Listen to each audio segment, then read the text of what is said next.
Ya. Selamat pagi Pak Andi. Selamat pagi Bu Nurul. Oke, terima kasih sudah hadir di sini. Ini kita akan membahas persiapan untuk kegiatan supervisi yang akan datang. Ya. Untuk memulainya, Pak Andi, ingin saya mengembangkan untuk kompetensi yang mana? Saya pikir kompetensi yang ingin saya kembangkan nanti adalah mengajukan pertanyaan terbuka. Mungkin itu akan sangat membantu dalam meningkatkan kompetensi saya. Bagian mana nanti yang diinginkan untuk saya selama supervisi ini? Saya pikir melihat ketika saya melakukan tanya jawab dengan siswa, kemudian itu akan menjadi fokus yang lebih baik. Baiklah. Bagaimana penilaian Pak Andi sendiri terhadap apa yang akan kita kembangkan ini? Apakah ada Saya merasa menggali pemahaman murid tentang materi dan saya berharap bisa mendapatkan pandangan tambahan dari Bu Nurul mengenai nantinya.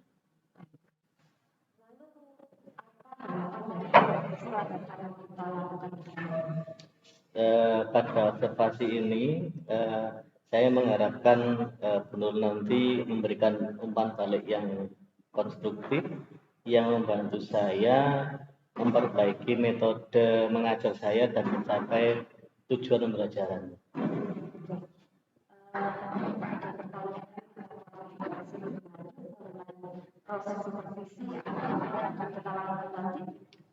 Mungkin gini Bu, nanti saya ingin memastikan bahwa saya memahami dengan baik bagaimana observasi ini akan berlangsung dan juga bagaimana umpan balik dari Bu Nurul nanti akan diberikan. Baiklah, terima kasih atas kerjasamanya dan keterbukaannya. Dengan melakukan ini, saya yakin kita dapat Saya berterima kasih juga Bu Nurul. Saya senang bisa berpartisipasi dalam kegiatan supervisi.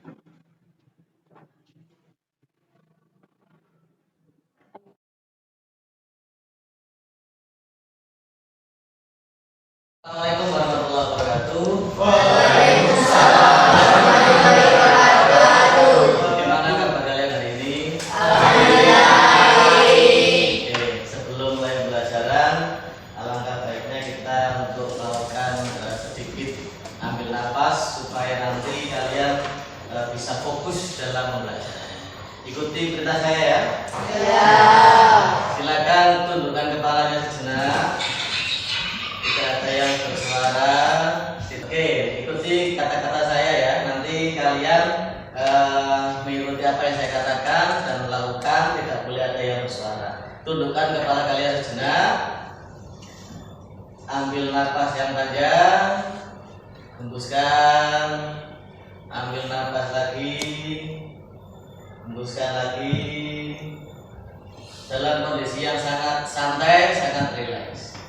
Ambil nafas lagi, hembuskan lagi.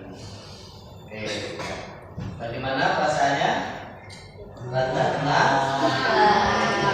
Hari ini kita akan belajar tentang materinya desintegrasi bangsa di tahun 1948 sampai 1965.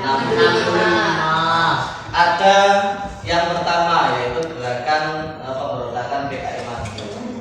Yang kedua ada G30S PKI. Kemudian ada DITI, pergolakan DITI Kartosuryo. Kemudian ada lagi APRA, ada Andi Ajis, ada RMS, ada PRRI Permesta, kemudian ada BFU. Gitu ya? Iya. Nanti silakan kalian berdiskusi untuk membuat sebuah kesimpulan atau rangkuman dari materi-materi tersebut, kemudian nanti silakan dipresentasikan ke depan. Paham ya? Paham. Oke, di sini ada teman kita yang mau presentasi untuk masalah desintegrasi bangsa. Silakan kita amati bareng ya. Iya. Assalamualaikum warahmatullahi wabarakatuh. Waalaikumsalam warahmatullahi wabarakatuh. Jadi saya akan berpresentasi tentang DI atau TI. Islam atau Tentara Islam Indonesia (TII) atau TII merupakan konflik politik pertama yang terjadi di Indonesia. Pasca kemerdekaan, gerakan ini menginginkan Indonesia sebagai negara Islam. Didirikan oleh Sukarmadi Marijan Kartosoe Virjo sekitar tahun 1948 sampai 1949 di Jawa Barat. Yang kedua, peristiwa PKI Madiun 1948 terjadi pada 18 September 1948. PKI Madiun muncul dengan tujuan yang kuat, yakni satu, jatuhnya kabinet Amir Saifuddin akibat perjanjian Resilo yang merugikan Indonesia. Dua, kedekatan Amir Saifuddin dengan tokoh PKI Musa dan bercita-cita menyebarkan ajaran PKI di Indonesia. Tiga, propaganda kekecewaan terhadap kabinet Hatta yang mengembalikan 100 suara menjadi rakyat biasa rasa menghemat biaya. Tujuan pemberontakan: 1. Membentuk negara Republik Indonesia Soviet. 2. Mengganti Pancasila dengan komunisme. 3. Mengajak tani dan buruh melakukan pemberontakan. Cara pemerintah mengatasinya: 1. Soekarno meminta rakyat memilih Soekarno-Hatta atau Musa Amir. 2. Panglima Sudirman memerintahkan Kolonel Gatot Subroto di Jawa Tengah dan Kolonel Sungkono di Jawa Timur untuk melakukan misi penuntasan di Batu Parasati.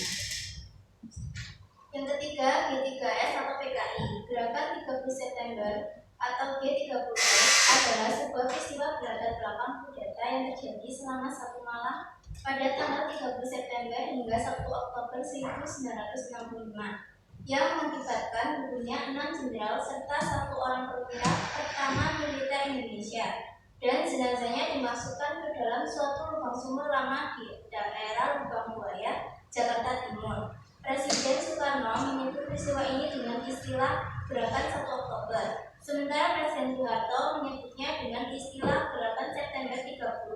Dan pada Orde Baru, Presiden Soeharto mengubah sebutannya menjadi G30S atau PKI oleh karena tudingan bahwa PKI bertanggung jawab atas peristiwa ini. Oke, bagus sekali tadi kesimpulan dari teman-teman kalian. Saya akan memberikan beberapa penguatan kepada kalian. Yang pertama adalah masalah peristiwa PKI Madiun, gitu ya.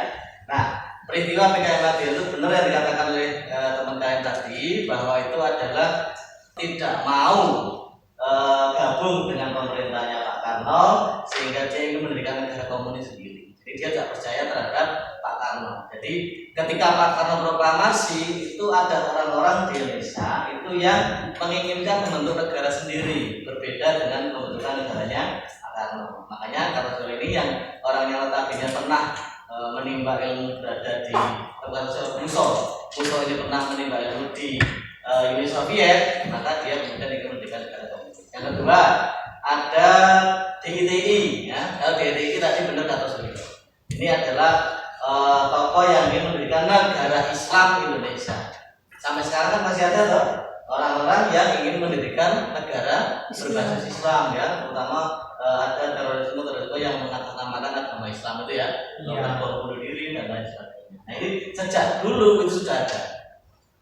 Yang ketiga, ada peristiwa G30S PKI. Nah, tokoh-tokohnya sudah ada di jalan-jalan di Malang, nama-nama yang pernah gugur dalam peristiwa G30S. Ada Maijen Panjaitan, ada siapa lagi? Ayo, yang dekatnya Panjaitan itu M. Teriono. Nah, siapa lagi? Ya, yang di Kota Malang jalan-jalan di daerahnya Panjaitan, Teriono, terus siapa?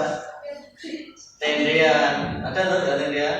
Nah, itu tokoh-tokoh yang kita terlibat dalam berbagai. Saya kira cukup, ya.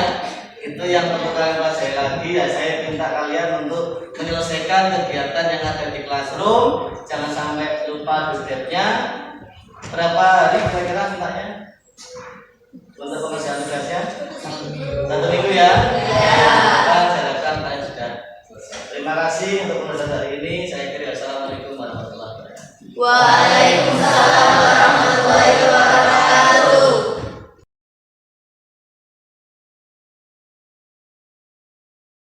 Selamat siang Kak.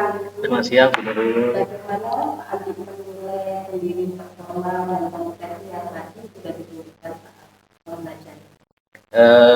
Dari pelajaran tadi saya merasa sudah berjalan dengan baik Bu. Apa yang membuat Pak Adi menilai Karena saya melihat tadi muridnya juga cukup antusias, kemudian materi yang dipelajari juga sudah tangkap oleh siswa. boleh saya menyampaikan hati pengalaman? Tentu saya ingin mendengarnya. Saya mengamati tadi pada saat pastinya melakukan pertanyaan yang melakukan pertanyaan pada siswa itu sudah sangat baik sekali dan itu sudah lebih tinggi bahkan dari standar. Terima kasih Bu atas dukungan. Bagaimana Pak Andi? Ya, tentu saja saya merasa sangat senang. Namun demikian tadi saya juga perlu menyampaikan ini hal yang mungkin masih bisa dikembangkan lagi, bisa lebih baik lagi. Misalnya tadi ketika presentasi siswa, saya mengamati Pak Andi kita mengamati siswa, gitu. Mungkin tadi fokusnya ada ke siswa yang bisa lihat. Yang tentunya kalau menuju pada standar, Pak Andi mampu mendengarkan atau bisa mendengarkan proses lagi. Nah, bagaimana? Apa yang bisa saya lakukan? Iya, bagaimana pendapat Pak Andi dari diskusi kita kali ini? Apa yang sedang terbayang di benak Pak Andi untuk lakukan atau untuk menjalankan untuk meningkatkan lagi performa di area ini? Mungkin saya berpikir saya bisa untuk melakukan pengamatan kepada siswa yang presentasi mungkin lebih baik lagi kepada semua siswa. Apa ada saran dari Bu Nurul? Ya, hasil pengamatan itu akan kita dalam formulir seperti akademis. Bagian positif dan area pengembangan nanti akan saya catat dengan ini. Saya mengerti, siap-siap. Oke, sebagai penutup, bagaimana Pak Andi merasakan proses ini? Apa yang dapat Pak Andi ambil dari diskusi kita? Saya merasa sangat didukung oleh Bu Nurul. Saya juga dapat melihat area di mana saya bisa berkembang dan saya berkomitmen untuk melakukan perubahan yang akan dilakukan. Terima kasih sekali Pak Andi. Sukses di depan. Terima kasih.